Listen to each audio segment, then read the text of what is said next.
যে এটা করতে হবে এটা করতে হবে।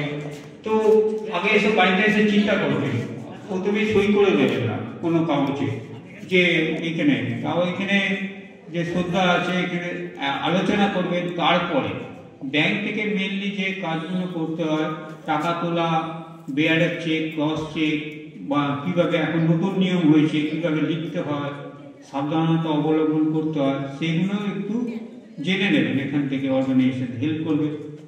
তো এটাই সংক্ষেপে বললাম। চট করলে ব্যাংক থেকেই আজকালকার ব্যাংকের ইনকাম কমে গেছে। ব্যাংক থেকে এখন চেক ইস্যু করলে আগে ফ্রিতে দিত, এখন চার্জেবল। তারপর অনেক পরিষেবা এখন চার্জেবল, জিএসটি চার্জ করে দিচ্ছে। সেই জন্য ব্যাংকগুলোই আমার বলতে খারাপ লাগে, এখন স্টেট ব্যাংকের মতো অর্গানাইজেশন আমাদের সালকেয়াতে অনেক কাস্টমারদের ভুল বুঝিয়ে উল্টোপাল্টা করে ইনশোর করে বয়স্ক লোকেদের 60 বছর বয়সে যে রিটায়ারমেন্ট হয়ে গেছে তাকে লোন দিয়েছে, লোনের ফাঁদে ফেলে দিচ্ছে। হ্যাঁ, আমার নিজের বন্ধু আছে, রেলেতে চাকরি করতো, এইরকম কেসেও ফেসেছে। 15,000 টাকা তাকে ফাইন দিতে হয়েছে। তো সেটা যাতে না করতে হয়, যার জন্য আমি সরকারকে বলেছি কেসটা টোটাল, সেই জন্য কোনো কেসে মানে সাইন করবেন না। কোনো প্রস্তাব দিলে এই স্কিম এসছে ওই স্কিম এসছে করবেন না। আমি ফাইন্যান্স বা আমি ইলেকট্রনিক্স অনেক কাজ করি, অনেক কিছু সমাধান করে দিই বিভিন্ন। তো ওইটাই বলছিলাম, রিকোয়েস্ট যে আগে প্রথমেই কোনো কাগজে সাইন করবে না ব্যাংক থেকে, বিশেষ করে। বা অনলাইনে যদি কিছু বলে যে এটা ফ্রি আছে, এইটা আপনি লটারিতে জিতেছে, এখানে ক্লিক করুন, এই হল ক্রেডিট কার্ড, এইসব ব্যাপারে।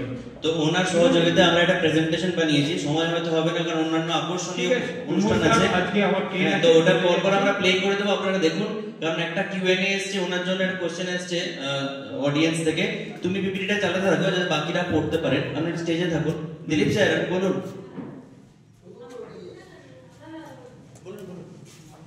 আমি বলছি বলুন। নমস্কার, আমি জাস্ট এই কিছুক্ষণের মধ্যে মানে 8 ঘন্টা কি 45 মিনিটের মধ্যে দুটো কল, একটা আমার মেয়ের ফোনে, ওকেও 2-3 বার করেছিল, একবার আমাকে 2বার করলো, এবং জাস্ট আমি এই ফাংশনের ইয়েতে আসছি, সেই সময়তে রাস্তাতে আবার আমাকে ফোন করলো। তো আমি অ্যাটেন্ড করিনি, আগেরটা তো আমি অ্যাটেন্ড করিনি, ব্লক করে এসেছি। তাতেও দেখলাম পরের বারে আবার অন্য একটা নাম্বার দিয়ে 87+87 দিয়ে নাম্বারগুলো দিয়ে আসছে।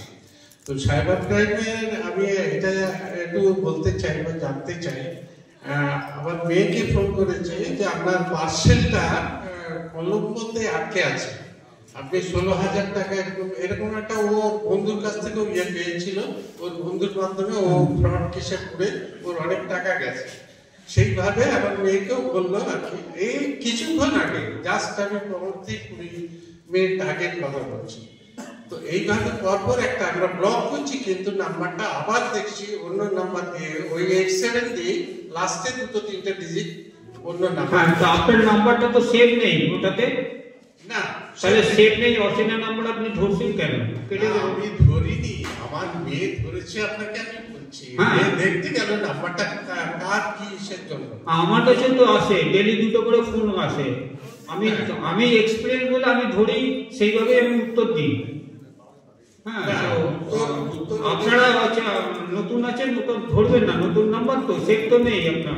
তো এটাই প্রেজেন্টেশনে দেখুন দিলীপ স্যার প্রথম পয়েন্টে লেখা আছে ভেরিফাই কলার্স, আনসেভ নাম্বার ধরবেন না, স্পেশালি যখন ইন্টারন্যাশনাল কোড থেকে আসছে। +91 হচ্ছে একমাত্র ইন্টারন্যাশনাল নাম্বার, ইন্ডিয়ান কোড, বাকি সমস্ত কিছু ইন্টারন্যাশনাল, ওগুলো প্রথমে ধরা উচিত নয়। এবারে মাল্টিপল নাম্বার থেকে আসবে, কারণ ওদের কাজই ওটা, ওরা মাল্টিপল নাম্বার নিয়ে রেখেছে, ওগুলো ভিওআইপি দিয়ে করা যায়। তো বেস্ট অ্যাডভাইস হচ্ছে ধরবেন না, অন্য ইন্ডিয়ান বাইরের কোনো কোড ছাড়া ধরবেন না। আর আমার যেটা করছে নাকি, আমরা কি এটা সাইবার ক্রাইমে বলতে পারি বা জানাতে পারি কি এরকম কোনো কেসকে? আমাকে, আমার ক্ষেত্রেই বলছি না, আরো সবার ক্ষেত্রে আসছে, সেটা কি সবাই? এই নাম্বারগুলো ওয়েল আইডেন্টিফাইড, তো সাইবার ক্রাইম ডিপার্টমেন্টই বলে যে এগুলো ধরবেন না, এটা ওনাদের দিকে, ওনাদের কিছু করারও নেই। টেকনোলজি এত হাই লেভেলে চলে গেছে, আমরা যেরকম টেকনোলজি অ্যাডপ্ট করছি, আমি উনি যা টেকনোলজি জানি তাতে অনেক বেশি টেকনোলজি জানেন ফ্রডস্টাররা। তো আমার মনে হয় যে আমরা জানাতে পারি, একটা ওয়েবসাইটও আছে দেখুন, পিপিটিতে দেওয়া থাকবে, তো সেখানে আমরা রিপোর্ট করতেই পারি। বাট এগুলো ওদের অলরেডি জানা, ওরা কিছু স্টেপ নিচ্ছে, বাট তার থেকে বেশি হচ্ছে আমাদেরকে অ্যাওয়্যার হতে হবে। আচ্ছা ঠিক আছে, থ্যাংক ইউ। এবার আপনাকে আর কথা বলছি, এবার আপনাকে বলেছে, মেয়েকে বলেছে যে আপনার পার্সেল আটকে গেছে। এবার ওরা চেষ্টা করবে যে আপনাকে এমন জায়গায় ফাঁসাতে, আপনারই কোনো প্রবলেম ওখানে বলবে, কিন্তু ঘুরিয়ে প্রশ্ন করবে, কিন্তু নাম্বারটা একই, কিন্তু আপনাকে অন্য কোশ্চেন করবে যেটা আপনার সত্যি দরকার। তখন আপনি কি করবেন? ধরবেন? তখন আপনি কি করবেন? তখনও কিন্তু ধরবেন না, আমার রিকোয়েস্ট। তখন কিন্তু আপনাকে অন্য জালে ফাঁসাবার চেষ্টা করবে, এটাই বলে দিলাম। এখন চেষ্টা করছে এইটাই। ঠিক আছে, আজকে আমরা ওনার সংবর্ধনাটা, ওনার সময় খুব কম, 5:30 ট্রেন ধরবেন, ওনার জন্য অ্যাপ্রিসিয়েশন যথেষ্ট নয়, কোনো অ্যাপ্রিসিয়েশনই যথেষ্ট নয়। একটা মানুষ এত তাড়াতাড়ির মধ্যে এসেছেন শুধুমাত্র আপনাদের সাথে কথা বলবেন বলে, হয়তো অনুষ্ঠানে আসবেন বলে, ওনাকে সংবর্ধনা দেওয়ার জন্য অনুরোধ করব প্রভাস স্যার, শ্রদ্ধা প্রেসিডেন্ট এবং কল্পনা ম্যাডামকে একটা স্টেজে আসার জন্য তাড়াতাড়ি, এবং দুলাল স্যারকে আমরা সংবর্ধনা দেবো।